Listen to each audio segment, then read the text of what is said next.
نحمده ونصلي على رسوله الكريم اما بعد فاعوذ بالله من الشيطان الرجيم بسم الله الرحمن الرحيم رب اشرح لي صدري ويسر لي امري واحلل عقدة من لساني يفقهوا قولي۔ السلام علیکم ورحمۃ اللہ وبرکاتہ۔ ناظرین، پروگرام دعا کیجئے کے ساتھ آپ کی خدمت میں حاضر ہیں۔ آج ہم انشاءاللہ دنیا کی مشقتوں سے بچنے کی دعائیں سیکھیں گے۔ دعا اس مصیبت میں بھی فائدہ دیتی ہے جو اتر چکی ہو، اور اس کے بارے میں بھی فائدہ مند ہے جو ابھی نہ اتری ہو، کیونکہ دعا سے تقدیر بھی بدل جاتی۔ اس لیے انسان کو دعا کرتے رہنا چاہیے، ان حالات کے بارے میں بھی جو انسان کو پریشان کر رہے ہیں، اور ان تفکرات، ہموم اور غموم کے بارے میں جو آئندہ کے بارے میں انسان کو لاحق ہوتے ہیں، کل کی پریشانیاں جو انسان کے دل کو گھیرے ہوئے ہوتی ہیں، ان کے لیے بھی انسان کو اللہ سبحانہ وتعالیٰ آہ فریاد کرنی چاہیے، دعائیں مانگتے رہنا چاہیے۔ اور اللہ تعالیٰ کا وعدہ ہے کہ تم مانگو میں تمہاری دعا قبول کروں گا، اور جب بندے آپ سے میرے بارے میں پوچھیں کہ میں کہاں ہوں، میں بتا دو بہت قریب ہوں۔ اللہ تعالیٰ ہم سب سے بہت قریب ہے، سمیع مجیب ہے، وہ سنتا بھی ہے، جواب بھی دیتا ہے۔ اس لیے دعا مانگ بخل سے کام نہیں لینا چاہیے، لیکن اس کے ساتھ ساتھ یہ کہ انسان دعا مانگتے ہوئے اللہ سبحانہ وتعالیٰ کی حمد و ثنا کرنا نہ بھولے، اور ساتھ ہی نبی صلی اللہ علیہ وسلم درود شریف۔ جہاں تک دنیا کی سختیاں، مشقتیں، تکلیفیں، آزمائشیں ہیں، تو اس کے بارے میں ہمیں قرآن و سنت سے کیا رہنمائی ملتی ہے، اس کے بارے میں ہم کچھ بات کریں گے۔ سب سے پہلی بات تو یہ ہے کہ انسان اس دنیا کی حقیقت کو کہ یہ دنیا کیا ہے۔ یہ دنیا ہم سب کا ایک عارضی گھر ہے، وقتی جگہ ہے، مستقل قیام گاہ نہیں۔ اس میں جتنے بھی لوگ آج تک آئے وہ سب چلتے ہی بنے۔ ایک نہ ایک دن ہم سب کو جانا ہے، اور جانے کا بھی وقت اور جگہ لکھی ہے۔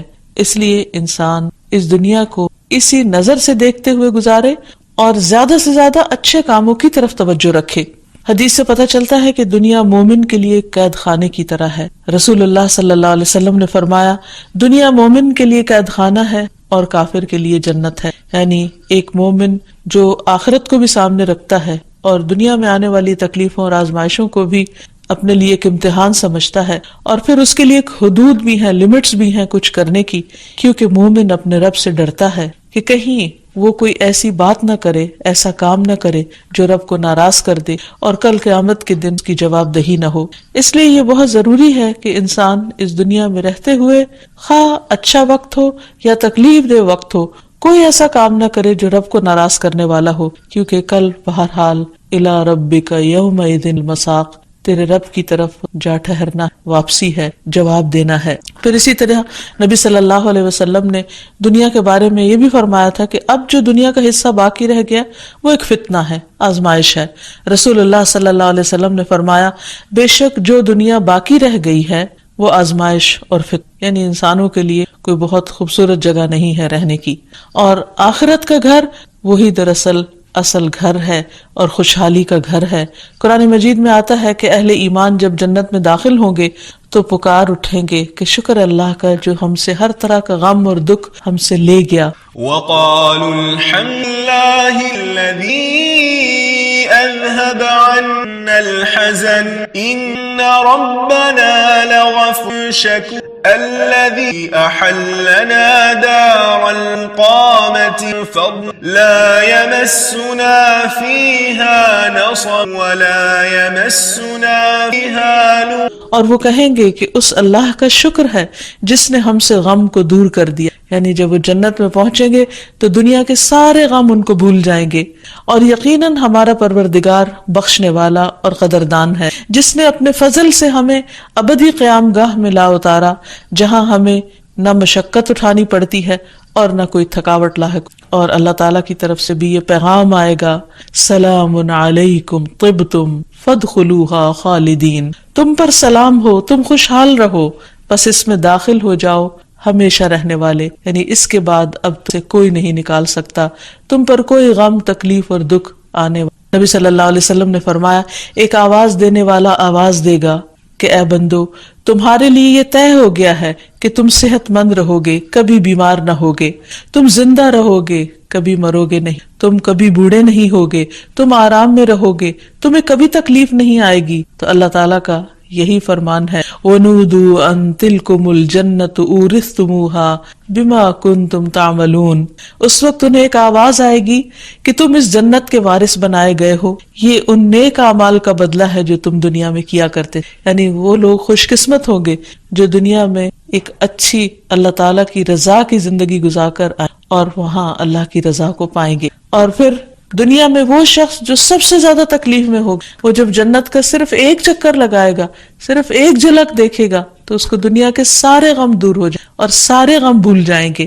نبی صلی اللہ علیہ وسلم نے فرمایا اہل جنت میں سے ایک آدمی کو پیش کیا جائے گا جسے دنیا میں لوگوں میں سے سب سے زیادہ تکلیفیں آئی ہوں گی، پھر اسے جنت میں صرف ایک غوطہ دے کر پوچھا جائے گا کہ اے ابن آدم، کیا تم نے کبھی کوئی تکلیف دیکھی تھی؟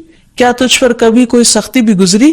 وہ عرض کرے گا اے میرے رب، اللہ کی قسم کبھی نہیں، کبھی کوئی تکلیف میرے پاس سے نہ گزری اور نہ ہی میں نے کبھی کوئی شدت اور سختی دیکھی۔ تو یہ ہے دنیا کی شدتوں اور سختیوں اور آزمائشوں کا حال کہ جو جنت میں جاتے ہی انسان کی ساری فراموشی بھول جائیں۔ اب یہاں ہمیں یہ بھی دیکھنا چاہیے کہ دنیا میں جو انسان کو مشقتیں آتی ہیں، تکلیفیں آتی ہیں، وجہ کیا، اس کا سبب کیا، کیوں ایسا ہوتا ہے کہ انسان ایک غم سے نکلتا نہیں تو دوسرے میں جا پھنستا ہے، اور کوئی دن ایسا نہیں ہوتا کہ جس میں انسان کو کوئی نہ کوئی دکھ، تکلیف، بیماری یا اس کی اپنی ذات پر نہ ہو یا کہیں سے ایسی کوئی خبر نہ سننے کو ملے۔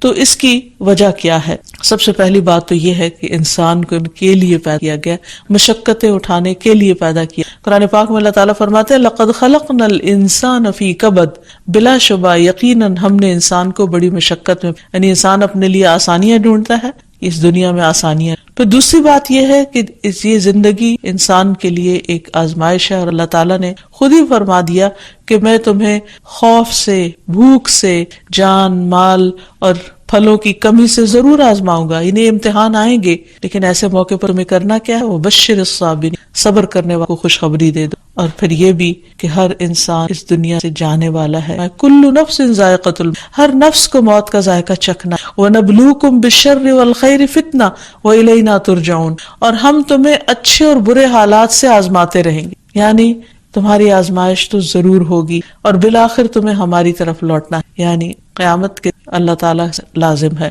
پھر یہ بھی ہے کہ بعض اوقات انسانوں پر تکلیف ان کے گناہوں کا نتیجہ ہوتی ہے۔ اللہ تعالیٰ سورۃ الروم میں فرماتے ہیں ظہر الفساد فی البر والبحر بما کسبت ایدی الناس، خشکی اور سمندر میں فساد پھیل گیا لوگوں کے اپنے ہاتھوں کی کمائی کی، یعنی ان کے اپنے گناہوں کے نتیجے میں، تاکہ اللہ تعالیٰ لوگوں کو ان کے اعمال کا مزہ چکھا دے، شاید وہ ایسے کام سے باز آئے، وہ اپنے ہی ہاتھوں کو دیکھے کہ خود ان کے لیے نقصان دہ ہے، تو پھر اس نقصان سے بچنے کے لیے وہ برے اعمال چھوڑ دیں۔ ایک اور جگہ پر بھی اللہ تعالیٰ فرماتے ہیں کہ وَمَا أَصَابَكُم مِّن مُّصِيبَةٍ فَبِمَا كَسَبَتْ أَيْدِيكُمْ، کہ تمہیں جو بھی کوئی مصیبت پہنچی ہے وہ دراصل تمہارے اپنے ہی ہاتھوں کی کمائی کر۔ پھر یہ بھی ہوتا ہے کہ بعض اوقات انسان دوسروں پر سختی کرتا ہے تو جواباً اس پر سختی ہو جائے۔ اس سلسلے میں رسول اللہ صلی اللہ علیہ وسلم نے فرمایا جو کسی کو نقصان پہنچائے گا اللہ اس کا نقصان کر دے گا، اور جو کسی کو مشکل میں ڈالے گا اللہ تعالیٰ اس پر سختی۔ اس لیے انسان کو ہمیشہ اپنی حدود کے اندر رہنا چاہیے اور کسی پر بھی کسی طرح کی ظلم اور زیادتی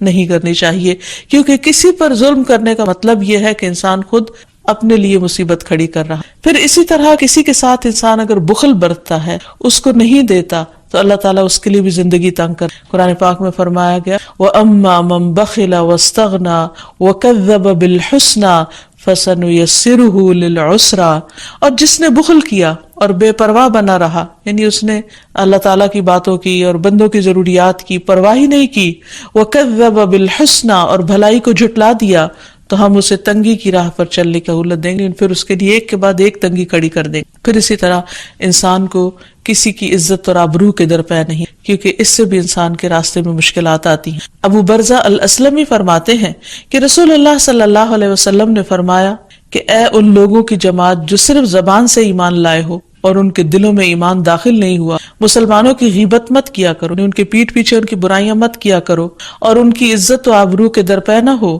اس لیے کہ جو کسی کی عزت کے پیچھے پڑتا ہے اللہ تعالیٰ اس کی عزت کے درپے ہو، اور اللہ تعالیٰ جس کی عزت کے درپے ہو جائیں تو اس کو اس کے گھر میں ہی رسوا کر دیتے۔ اس لیے اس معاملے میں بھی انسان کو بہت احتیاط برتنی چاہیے کہ بغیر تحقیق کے کسی کے بارے میں کچھ نہ کہے۔ اس کے بعد ہم یہ دیکھتے ہیں کہ مشقتیں تو آتی ہیں، کبھی اللہ تعالیٰ کی طرف سے امتحان ہوتی ہیں اور کبھی انسان کے گناہوں کا نتیجہ ہوتا ہے۔ تو ایسے موقع پر کرنا کیا چاہیے، حل کیا ہے؟ سب سے پہلی بات تو یہی کہ انسان اللہ سبحانہ وتعالیٰ کی طرف کیونکہ اللہ تعالیٰ ہی آسانیاں پیدا کرنے والا، کیونکہ اللہ تعالیٰ فرماتے ہیں یسرک للیسرا، اور ہم تجھے آسان راستے کے لیے سہولت دیں گے. تو آسانی اللہ کی، اور وہ کس کے لیے ہوتی ہے؟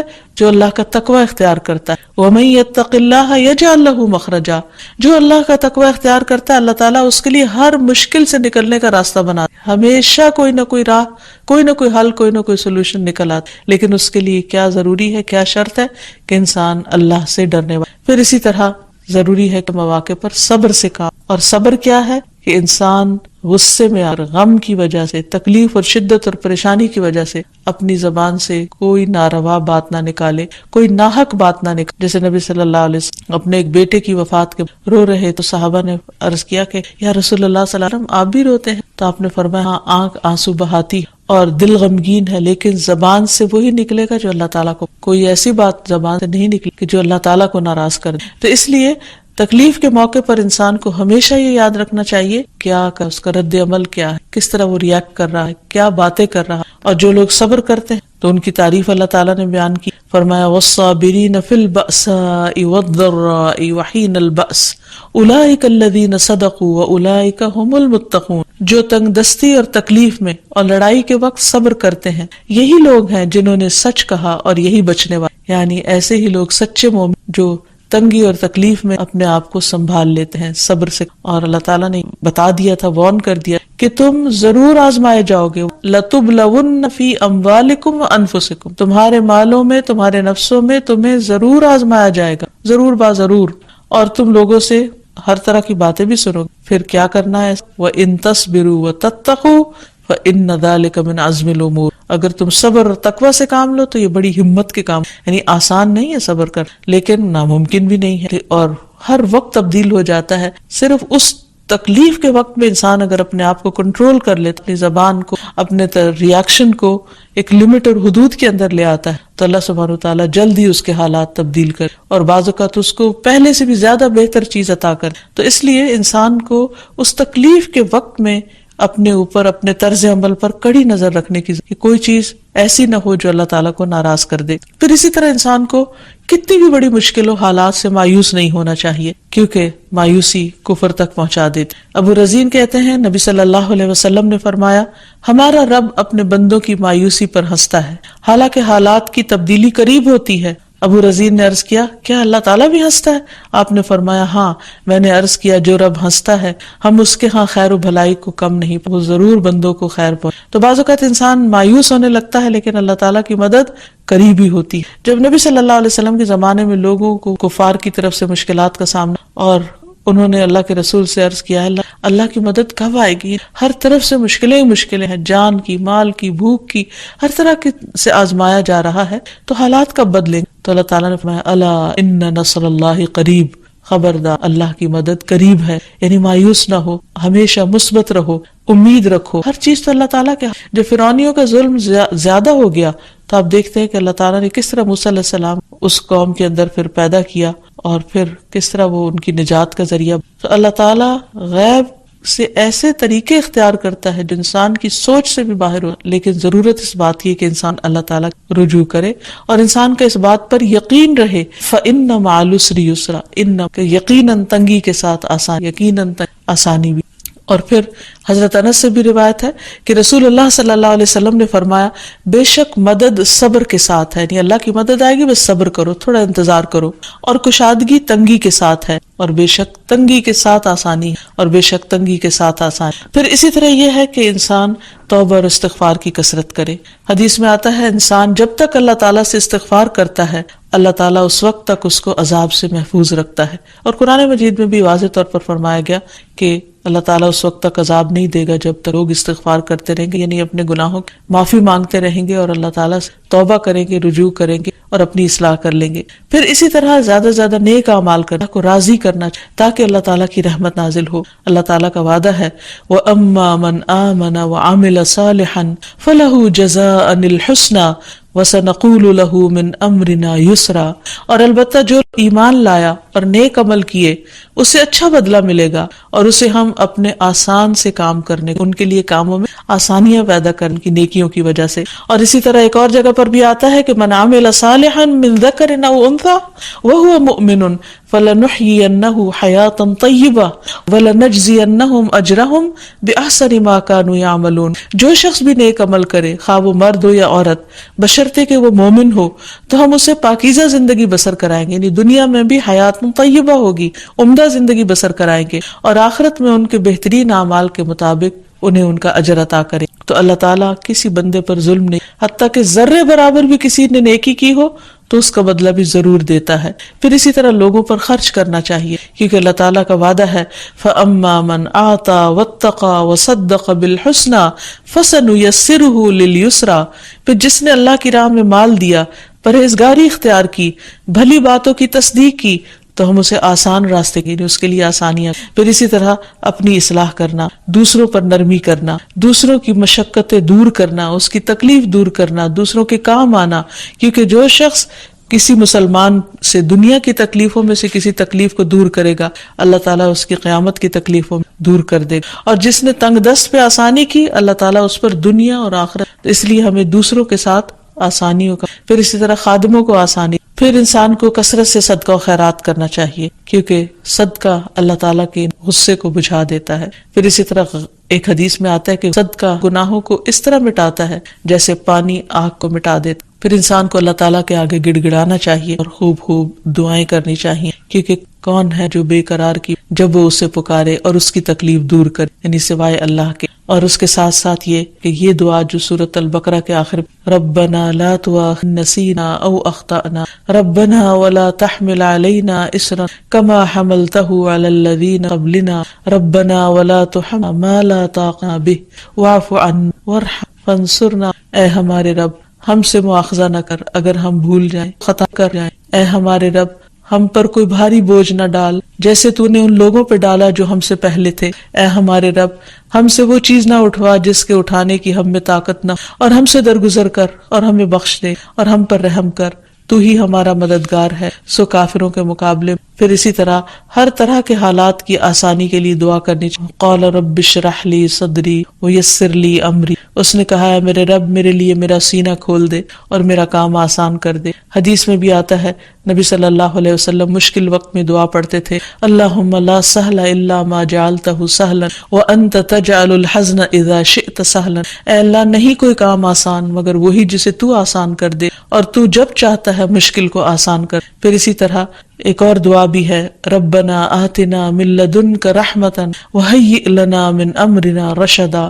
اے ہمارے رب، ہمیں اپنے پاس سے رحمت عطا کر اور ہمارے لیے ہمارے معاملے میں رہنمائی فرما۔ پھر اسی طرح کثرت کے ساتھ درود شریف پڑھنا چاہیے، کیونکہ جو شخص کثرت سے درود شریف پڑھتا ہے تو اس کی ساری فکریں دور ہو جاتی ہیں اور گناہ معاف کر دیے جاتے ہیں۔ پھر اسی طرح یہ دعا بھی، اللہم انی اعوذ بک من جہد البلاء ودرک الشقاء وسوء القضاء وشماتۃ الاعداء۔ اے اللہ، میں آپ کی پناہ چاہتا ہوں سخت مشقت، بد نصیبی کے پانے، بری تقدیر اور دشمنوں کے خوش ہونے سے۔ پھر اسی طرح اللہم رحمتک ارجو فلا تکلنی الی نفسی طرفۃ عین واصلح لی شأنی کلہ لا الہ الا انت۔ اے اللہ، میں تیری رحمت کا امیدوار ہوں، تو مجھے آنکھ جھپکنے تک کے لیے بھی میرے نفس کے حوالے نہ کر، میرے سارے معاملات درست فرما، تیرے سوا کوئی معبود نہیں۔ پھر اسی طرح عمومی طور پر بھی انسان دنیا اور آخرت کی بھلائیوں کی دعائیں، ربنا آتنا فی الدنیا حسنہ وفی الآخرۃ حسنہ، تو اللہ تعالیٰ سے دعا ہے کہ وہ ہماری ساری تکلیف پریشانیاں دور فرمائے اور ہمیں اپنی رحمتوں سے ڈھانپ لے اور دنیا اور آخرت میں بھلائیاں۔ وآخر دعوانا السلام علیکم ورحمۃ اللہ۔